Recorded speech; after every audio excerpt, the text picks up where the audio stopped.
Olá a todos, sejam bem-vindos e bem-vindas ao podcast Clínica 360.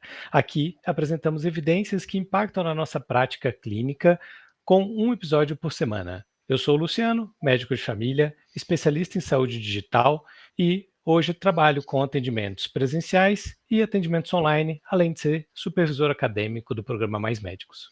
Eu sou o Patrick, também médico de família, finalizando mestrado esse ano, professor da Santa Casa de São Paulo.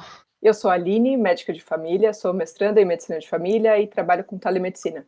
A gente gostaria de lembrar que nada do que a gente fala aqui representa as posições das instituições em que a gente trabalha e representam apenas o nosso ponto de vista como médicos. Hoje o Patrick vai falar sobre a eficácia da vacina de dengue, o Luciano vai falar sobre a evidência do uso de creatina como suplemento para os exercícios físicos, e eu vou começar falando sobre o artigo Eficácia, Aceitabilidade, Segurança de Relaxantes Musculares para Adultos com Dor Lombar Não Específica, uma revisão sistemática e meta-análise. É um artigo de 2021, publicado no BMJ. Eu achei esse estudo interessante porque a dor lombar é bastante prevalente no nosso meio, e os medicamentos conhecidos como relaxantes musculares são a terceira classe de medicamentos mais prescritos para a dor lombar nos Estados Unidos. Os guidelines têm orientações que são conflitantes. O guideline americano, por exemplo, indica como medicamento de escolha os relaxantes musculares. O guideline inglês não cita os relaxantes musculares e o guideline belga, por exemplo, recomenda não utilizar. A revisão sistemática e meta-análise foi feita por um grupo australiano, incluiu 49 ensaios clínicos na revisão sistemática e 31 na meta-análise, somando 6.505 participantes, que comparava o uso de antiespasmódicos não benzodiazepínicos, antiespásticos e benzodiazepínicos com placebo, tratamento convencional ou nenhum tratamento em adultos com dor lombar inespecífica. A classe dos antiespasmódicos não benzodiazepínicos, para citar alguns exemplos, inclui carisoprodol, ciclobenzaprina, tiocolchicídio, orfenadrina, entre outros, e os antiespásticos incluem, por exemplo, baclofeno. O desfecho primário avaliado nesse estudo foi a intensidade da dor, na redução da intensidade da dor e a aceitabilidade do tratamento. Os estudos eles foram segmentados quanto a ação em dor aguda, em dor subaguda, em dor crônica ou em dor mista. Também foi avaliado o padrão de segurança das medicações. Os resultados que eles encontraram mostraram um grau de certeza da evidência muito baixo de que os antiespasmódicos não benzodiazepínicos poderiam, de fato, reduzir a dor lombar aguda, essas com menos de 2 semanas de duração, e podem ter pouca ou nenhuma ação na intensidade de dor em quadros com duração de 3 a 13 semanas, com um grau de evidência moderado. Os estudos com grau de certeza de evidência baixo a muito baixo mostraram que essas medicações podem aumentar o risco de efeitos adversos simples, né?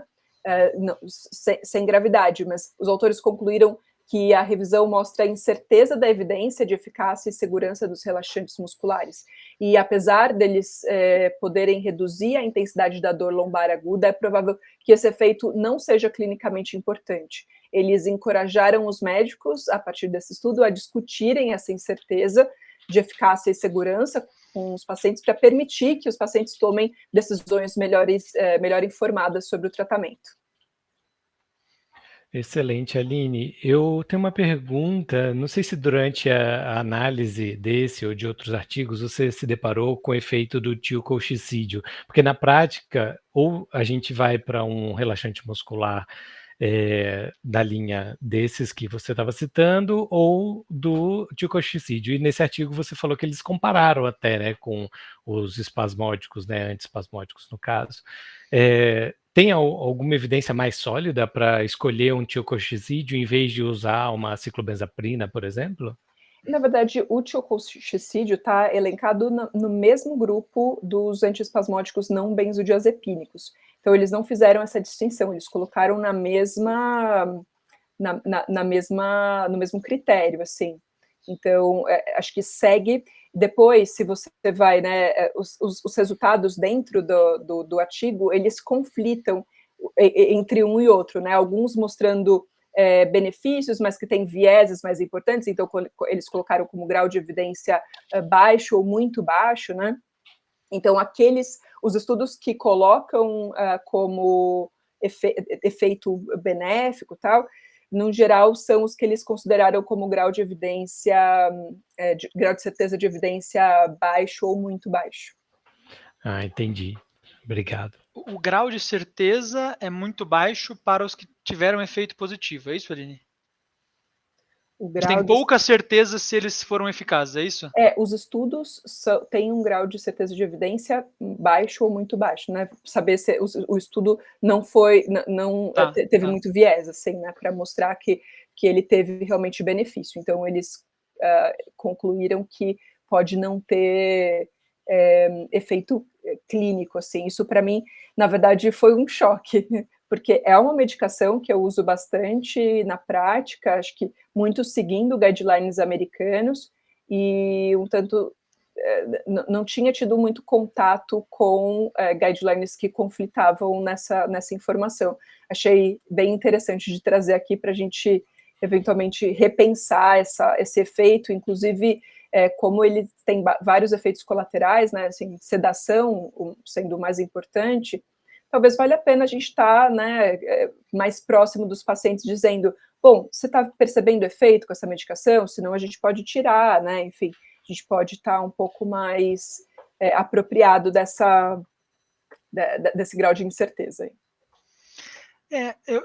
E uma pergunta só, isso é para casos, desculpa, acho que eu não prestei atenção nessa parte, casos mais agudos, crônicos ou ambos?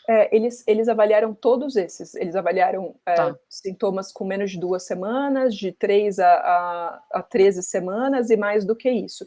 E, enfim, elencaram para essa recomendação para todos esses. Entendi, tá bom. Interessante.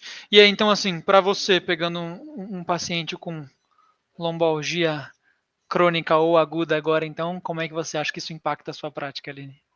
Eu acho que eu vou deixar muito mais como um medicamento para a gente associar, se eu ainda precisar, né, ter algum ganho em analgesia, e fazendo essa ponderação com os pacientes. Olha, ele causa bastante sedação, pode ser que ele ajude, né? A gente pode ver um efeito benéfico, vamos colocar, você vai comparando, me avisa, né? Retorna, e a gente vai conseguindo fazer isso de uma maneira um pouco mais compartilhada do que eu fazia antes. Olha, toma essa medicação, faz sentido, é um bom relaxante muscular, vai te ajudar na analgesia.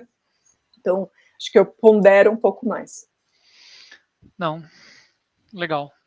Acho que é interessante, assim, porque acho que é uma medicação que eu uso muito também, assim, para estar dor lombar, mas vira e mexe eu uso para diversos tipos de dor muscular, né, desde cervical, dorsal. Eu sei que esse artigo não está falando sobre isso, mas quem sabe um dia dê para extrapolar ou olhar para coisas em outras áreas também. Interessante. Eu tinha um residente que ele não gostava nunca de usar relaxante muscular, usava só anti-inflamatórios. Assim. Eu conheço pessoas com efeitos de sedação muito importantes. Então, acho que talvez a gente precise ficar bem atento com esses efeitos adversos também, considerando que talvez o efeito clínico não seja aquele que a gente desejava. Perfeito. Vamos para o segundo artigo, então?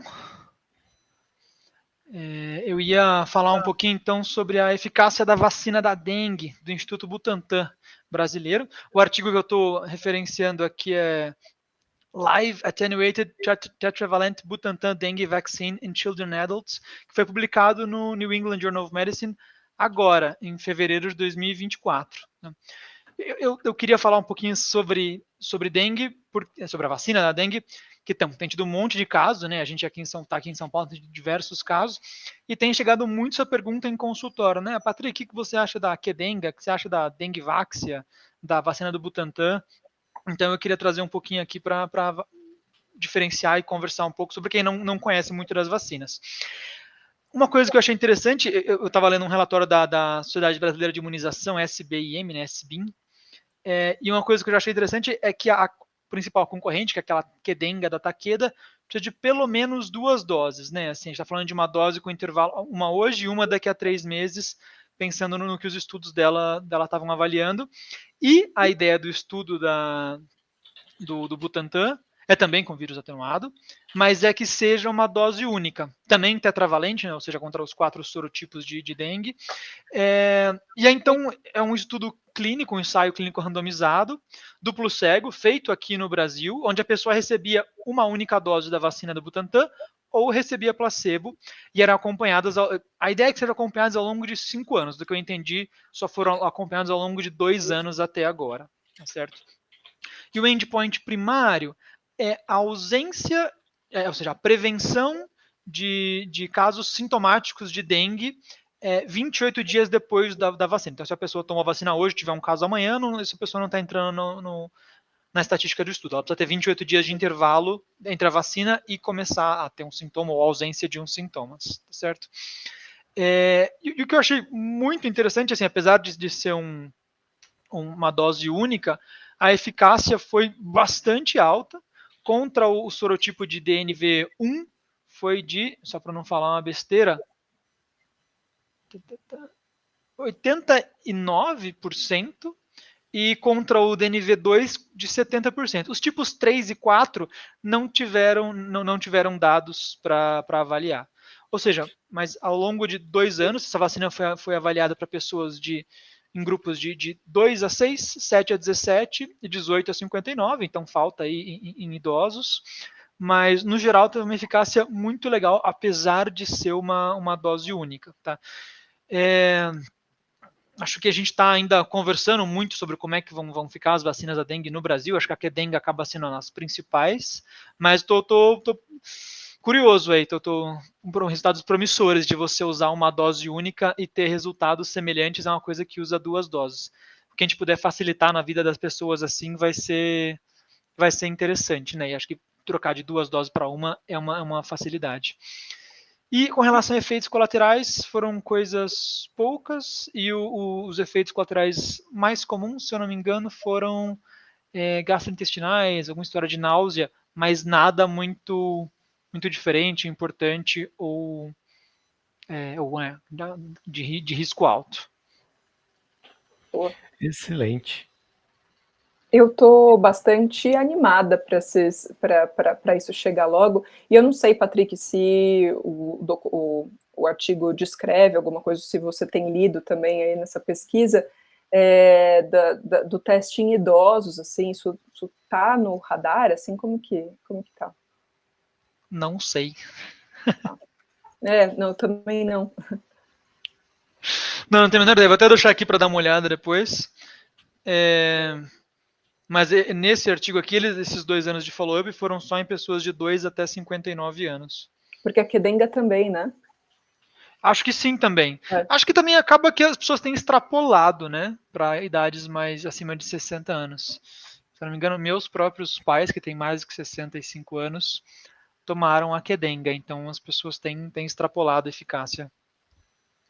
E é um ponto comum, né? Nas fases iniciais de avaliação das vacinas, eles restringem um tanto o público-alvo das pesquisas. Agora, eu gostei dos números de eficácia de 89%, 70% com os 2 sorotipos mais comuns de dengue, né? O 3 e 4 são muito raros no Brasil. E aí, Patrick, eu queria ver se você sabe de alguma diferença se o sujeito já tinha contraído dengue antes ou depois, porque alguns anos atrás eu lembro de ter situações onde o teste de vacina era melhor em quem já teve uma vez dengue, aí em outras situações, outras vacinas eram melhores se o cara nunca teve dengue. Tem alguma referência com relação a isso nesse estudo da Butantan? Tem sim, tá? Ao longo de 2 anos, se a pessoa não tinha tido, ou seja, se ela não teve contato com dengue no passado, a taxa de eficácia era de 80%. Mas se a pessoa tinha tido, era de quase 90%, 89,2%. Então ela funciona melhor ainda para quem já teve uma exposição de dengue no passado. Puxa, mas são bons números ainda, né? Até 80%, e com uma dose só facilita bastante a disponibilidade para a população, né? Muito legal. Isso, comercialização disso, vocês sabem? Não sei dizer. Eu estou fazendo perguntas difíceis hoje. Não, mas eu estou na dúvida se não está liberado Eu não sei se a vacina dengue do Butantan está liberada no Brasil. Preciso até ver aqui agora. Vou gastar 2 minutos buscando isso. Vai ter a resposta melhor. Não, beleza. Porque do que eu tenho visto, né, até do que está disponível para fazer nos laboratórios, assim, é a Qdenga, né? No Ó, setor privado, né? tô olhando aqui uma notícia do Instituto Butantan, agora, de 8 de fevereiro de 24. Falou, então, depois do registro da Anvisa, ela deve se oferecer gratuitamente pelo SUS. Então, estou entendendo que ela não está ainda liberada, viu, Aline? Tá. Se alguém souber de coisas diferentes, nos avise, mas acho que a gente se corrige na próxima edição, mas entendo que não. E como é que impacta na sua prática, Patrick? Uma vez que nós três estamos aqui trabalhando em São Paulo, né? E São Paulo não foi contemplado como área para vacinação pelo SUS, como é que você tem orientado seus pacientes? Porque de vez em quando me procuram. E aí, devo ou não devo tomar vacina contra a dengue? Assim, de maneira óbvia, simples e linear, sim, deve, se possível, tá? Os efeitos colaterais são muito baixos, a pessoa o benefício é alto, então acho que sim. Acho que também é isso, como governo, imagino que vão ser focadas as áreas onde tem maior número de casos, mas se for possível tomar, a minha recomendação, até antes eu estava na dúvida, tem uns motivos de ver se eu recomendaria a vacina ou não, mas a partir desse momento, sim. Inclusive a Qdenga, tá? Eu recomendaria, enquanto não tenha do Butantan. Mais uma vez, tendo do Butantan, uma dose única, acho que é mais fácil. E segue basicamente a mesma recomendação de qualquer vacina bem feita, né? Sempre vamos tomar, desde que possível, tome, que é melhor do que adoecer e pegar o negócio lá da vacina. Sim. É isso. Podemos seguir com o último artigo do dia? Bora. Vai ser o artigo que eu separei e é sobre a evidência de uso de creatina como suplemento antes de exercício físico. Foi um artigo feito por Dempsey e Mazzoni, com outros colegas, intitulado Does Oral Creatine Supplementation Improve Strength? Ou seja, foi focado em melhoria de força, consequentemente, melhoria de desempenho. E foi uma meta-análise um pouco mais velha, mas eu trouxe ele porque mudou bastante a visão que as pessoas têm sobre as evidências da suplementação. E foi publicado no Jornal de Family Practice em 2002, então tem aí já alguns aninhos. E qual foi a motivação de trazer, né, esse artigo? No dia a dia eu tenho visto bastante pessoas com queixas de cansaço e outras coisas mais, muitas são saúde mental, mas algumas são de despreparo físico ou consequente a internações como Covid ou coisas mais graves, ou simplesmente sedentarismo. Então, uma das estratégias de melhorar a capacidade das pessoas e de orientar as pessoas a fazer exercício acaba esbarrando nesse dilema, devemos ou não devemos ter ali suplementação. E apesar de não ser do nosso núcleo médico, eu achei importante as informações que eu fui adquirindo ao longo da pesquisa e queria dividir aqui com vocês. Então vamos ao estudo, que ele fez uma análise, né, como uma meta-análise de 16 estudos, e eles foram focados especificamente para exercícios de supino e agachamento, só esses dois exercícios. E teve ganhos de força com uma capacidade do sujeito levantar mais peso para os dois exercícios. Para o supino, na ordem de 6 quilos, e para o agachamento, na ordem de 9 quilos, sem diferenças para outras atividades e outros exercícios, como rosca de braço, né, de bíceps, bicicleta ergométrica. E apesar de ter sido um estudo focado em homens, estudos subsequentes até acabam apontando efeitos em mulheres também. E nesse estudo, como ele é um pouco mais antigo, ainda tinha alguma questão de preconceito com o ganho de peso, que depois foi se desmistificando também. Então, um pouquinho de contexto, né, do que é a creatina e como ela se diferencia da creatinina, que faz parte do nosso dia a dia nos exames laboratoriais.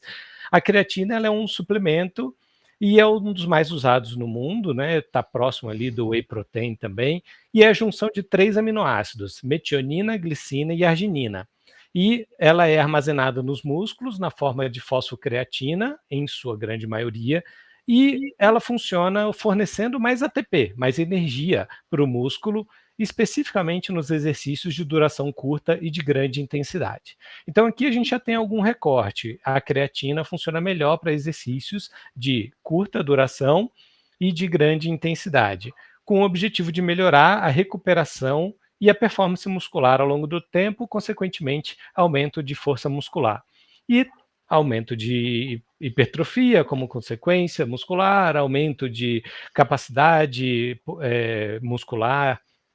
E na dose de 3 gramas por dia por 28 dias, você faz um estoque adequado ali para ter essa melhoria visível nas atividades físicas nesse perfil. Ou então, uma outra dosagem que seria 5 gramas 4 vezes ao dia por 5 dias, como se fosse uma dose de ataque ali, para depois fazer a manutenção de 3 gramas por dia por 28 dias. E o curioso é que a creatina, apesar dela gerar creatinina como subproduto, ela não altera a função renal. Então, ela não vai sobrecarregar a rim, não vai lesionar. Porém, tem um detalhe da interpretação do exame. O sujeito que está tomando creatina, fizer um exame de função renal só usando creatinina, vai ter um aumento discreto ali. Então, isso eu já vi na prática, pessoas com 1,2, 1,3, que seriam acima dos limites esperados para a idade da creatinina, acaba vindo aí como consequência. Mas é só porque aumenta a substância disponível, aumenta o clearance sem forçar nada. Então, das duas, uma. O sujeito que estiver tomando creatina tem que suspender durante os 15 dias anteriores a fazer o exame, ou a gente tem que avaliar outras formas, aí tem outras substâncias que a gente poderia usar para analisar a função renal. Mas na maioria das vezes, se estiver usando na dose adequada, não vai dar uma alteração muito expressiva. É bom só a gente ter em mente isso. Então, no final das contas, o uso da creatina tem alguma evidência de melhoria de performance em treino para essas situações específicas. Boa, mas tenho 2 perguntas em cima disso, Lu. Assim, a primeira é mais um questionamento, mais uma testemunho, não, uma declaração sobre a função renal, como você falou. Só ver se eu entendi. Então, ela tem uma alteração na função renal no exame, mas não é por uma coisa de lesão. Ela não vai machucar, não vai fazer uma lesão de função renal. Ela vai só alterar o exame. Então, vai ter uma alteração de exame, mas sem lesão. É um Tem mais falseamento do exame. creatinina, exatamente. Perfeito. E aí, o outro ponto, que também acho que é a pergunta que eu não sei se estava no artigo, mas assim, vou ser honesto, que eu não estou muito ligando se meu paciente ele bota 25 ou 32 quilos no supino, tá? Então, a minha pergunta é, lógico que é legal ter mais massa muscular e preparo muscular, mas ele fala alguma coisa sobre qualidade de vida, ou seja, se a pessoa muda uma qualidade de vida, tipo, diminui queda, dores, qualquer coisa do tipo, ou ele foca muito no objetivo primário de ganhar aumento de massa, né, aumento de performance? É justamente essa segunda opção, é muito focado ali no ganho. Eu estou com essa angústia há pouco tempo, uma das ideias é aprofundar a investigação nessa direção, né, parar de olhar só dados objetivos, que é o que a gente tem até agora, e ver se isso traz desfechos realmente em qualidade mais a longo prazo.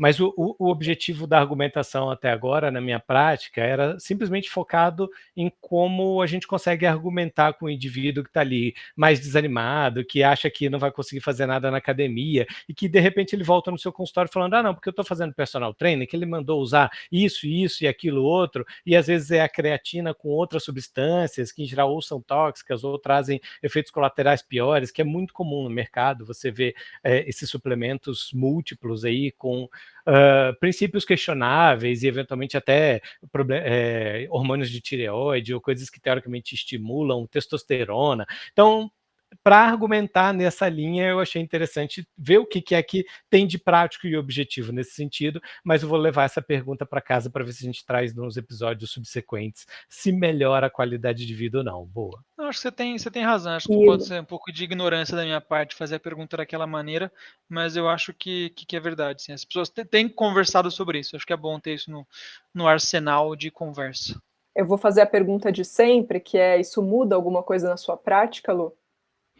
Olha, para ser bem sincero, nos últimos 30 dias, mais ou menos, eu consegui utilizar esse conhecimento em 2 casos, nesse sentido que eu estava falando, do paciente que estava ali querendo ganhar um pouquinho de massa muscular, querendo melhorar a capacidade respiratória. Não vai melhorar a capacidade respiratória direto, mas o fato dele estar na academia e fazer atividade física e melhorar a performance muscular dele pode ser benéfica para o plano de tratamento deles. Então, eu consegui utilizar essa informação 2 vezes. Vamos ver nos próximos meses se isso se sustenta ou se foi só uma coincidência. Ótimo. Excelente. É isso por hoje, então, pessoal? É isso. É isso Até aí. mais, até semana que vem. Até o próximo episódio. Até.